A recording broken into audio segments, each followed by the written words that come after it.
जय श्री पुरुषोत्तम भगवान। 7वां अध्याय। सूत जी कहने लगे कि हे तपोधनो, जब विष्णु भगवान मलमास का अपार दुख कहकर चुपचाप आसन पर बैठ गए, तब श्री कृष्ण विष्णु को जो गुह्य वचन कहे वह तुमसे कहता हूँ।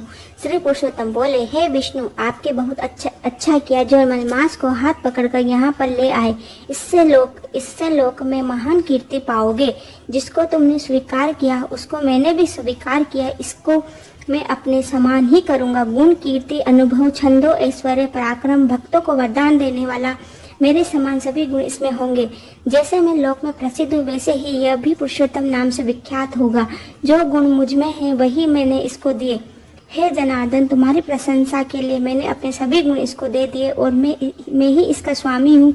यह पुरुषोत्तम नाम से जगत पवित्र होगा और मेरे समान होकर सब मासों का स्वामी होगा।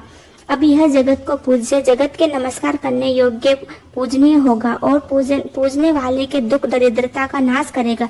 सब मास इच्छा वाले हैं, मैंने इसको इच्छा रहित किया। मनुष्य को मोक्ष देने वाला अपने बराबर मैंने इसको किया। जो कोई इच्छा रहित या इच्छा वाला इसको पूजेगा वह अपने किए कर्मों को भस्म करके निसंशय मुझको प्राप्त करेगा। हे गरुड़ ध्वज, महाभाग्यशाली, यति ब्रह्मचारी, महात्मा, निराहारी भी परम स्थान को प्राप्त नहीं होते, पर पुरुषोत्तम के भक्त मास में जन्म मृत्यु से रहित हो बिना श्रम के ही हरि के पद पा सकते हैं। सब साधनों में श्रेष्ठ, सब काम तथा अर्थ देने वाला यह पुरुषोत्तम मास सेवन योग्य है।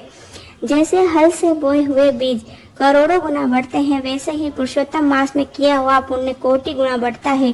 कोई चतुर्मास के व्रत यज्ञों द्वारा स्वर्ग में जाकर वहां भोग को भोग कर फिर इस पृथ्वी पर आते हैं, किंतु जो पुरुषोत्तम के आदर से विधि पूर्वक सेवन करता है वह अपने कुल का उद्धार करके असंभव के समान मुझको ही प्राप्त होता है। जो महाअज्ञानी मनुष्य इस मास में जप, दान आदि नहीं करते और अच्छे कर्म नहीं करते, देव तीर्थ तथा ब्राह्मण से बैर करते हैं, वे दुष्ट भाग्य वाले, दूसरे के भाग्य पर जीने वाले, उनको खरगोश के सिंह के समान स्वप्न में भी सुख नहीं होगा। जब मूढ़ मनुष्य मेरे प्रिय मलमास को तिरस्कृत करेंगे और जो धर्म का आचरण नहीं करेंगे वे सदैव नरक के गामी होंगे। जो पुरुषोत्तम के निमित्त 3-3 वर्ष में धर्म का आचरण नहीं करते वह कुंभी, पाक आदि नरकों में पड़ते हैं। जो अज्ञानी पुरुष स्त्री, पुत्र, पौत्र आदि के बंधन में फंसा रहता है वह अज्ञानी दुख रूपी दावानल में पड़ा रहता है।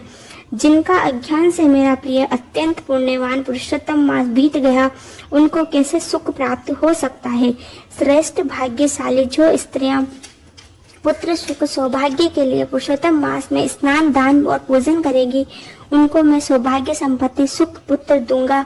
और जो मेरे इस मास को ऐसे ही व्यतीत कर देंगी, उनको मेरे प्रतिकूल और स्वामी से मुख नहीं होगा। भाई, पुत्र और धन का सुख तो उनको स्वप्न में भी प्राप्त नहीं होगा। अतः सब मनुष्यों को मेरे इस मास में स्नान, पूजा, जप आदि विशेष करके अपनी शक्ति के अनुसार दान करना चाहिए।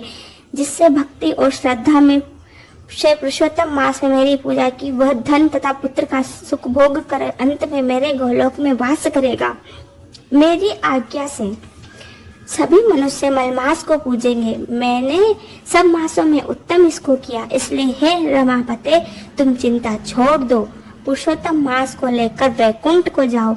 यही पर 7वां अध्याय समाप्त होता है। जय श्री पुरुषोत्तम भगवान की।